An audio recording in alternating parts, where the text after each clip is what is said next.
নমস্কার বন্ধুরা, সকলকে আমার চ্যানেলে স্বাগত। রাজ্য সরকারি কর্মচারী এবং পেনশনারদের ডিএ মামলা নিয়ে গতকালকে একটি শুনানি হওয়ার কথা ছিল, কিন্তু সেই শুনানিতে তিনজন বিচারপতির বেঞ্চে যে বেঞ্চে ওঠার কথা ছিল সেই বেঞ্চে একজন বিচারপতি অনুপস্থিত ছিলেন এবং এই কারণে এই মামলাটির শুনানিটা গতকালকে হয়ে ওঠেনি। কিন্তু এই মামলা নিয়ে এই মুহূর্তে একটি অত্যন্ত ভালো খবর সামনে এসেছে এবং এই ভালো খবরের ফলে একটি আশার আলো দেখতে পেয়েছেন রাজ্যের সমস্ত ধরনের সরকারি কর্মচারীরা ডিএ মামলাটি নিয়ে। কী সেই আশার আলো এবং কী সেই খবর, সকল কিছু আজকে ভিডিওতে বিস্তারিতভাবে আলোচনা করব। ভিডিওটি ডিএ মামলা নিয়ে অত্যন্ত গুরুত্বপূর্ণ, তাই প্রথম থেকে শেষ পর্যন্ত অবশ্যই ধৈর্য সহকারে দেখবেন এবং ভালো লেগে থাকলে অবশ্যই একটি লাইক করবেন এবং সকলের সঙ্গে শেয়ার করবেন।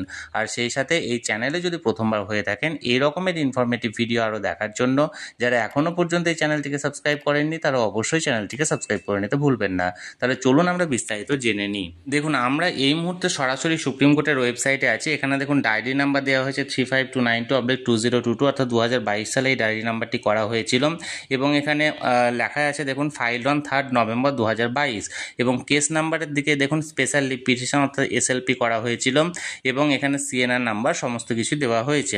এখানে দেখুন present or last listed on, last কবে মানে হিয়ারিংটা হয়েছিল, গতকালকের ডেট 22/4/2025 অর্থাৎ 22 এপ্রিল এই মামলাটি লাস্ট শুনানি হয়েছিল। কাদের কাদের বেঞ্চে দেখুন honourable mister justice Vikram Nath and honourable mister justice Sandeep Mehta, এই দুজন বিচারপতির এখানে উল্লেখ করা হয়েছে কারণ এটি তিনজন বিচারপতি ছিলেন এবং তিনজন বিচারপতি মাননীয় বিচারপতি সঞ্জয় কারোলের নামটি এখানে নেই কারণ তিনি অনুপস্থিত ছিলেন বলে। এবার এই দুজন বিচারপতির এখানে নাম দেওয়া হয়েছে বা স্ট্যাটাসটা দেখুন পেন্ডিং। এবার যে খবরটি এখানে মানে ভালো খবর বা আশার খবর বলে এখানে বলা হচ্ছে সেটা দেখুন পরের পয়েন্টটা, টেনেটিভলি কেস মে বি লিস্টেড 29/4/2025, অর্থাৎ এবার পরবর্তী হিয়ারিংয়ের ডেট মাত্র 7 দিন পরেই দেওয়া হয়েছে 29 এপ্রিল 2025-এর দিন।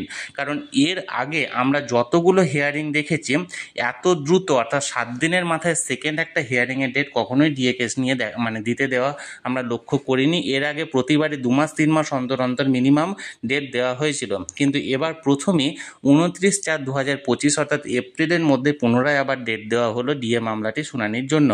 এখন দেখার বিষয় এই মামলাটির শুনানি আগামী 29 তারিখ হচ্ছে কি হচ্ছে না, তার কারণ 29 তারিখ যদি শুনানি না হয় তাহলে সেক্ষেত্রে মে মাস থেকে গ্রীষ্মাবকাশে ছুটি পড়তে চলেছে সমস্ত আদালতে এবং এর ফলে সুপ্রিম কোর্ট বন্ধ থাকবে।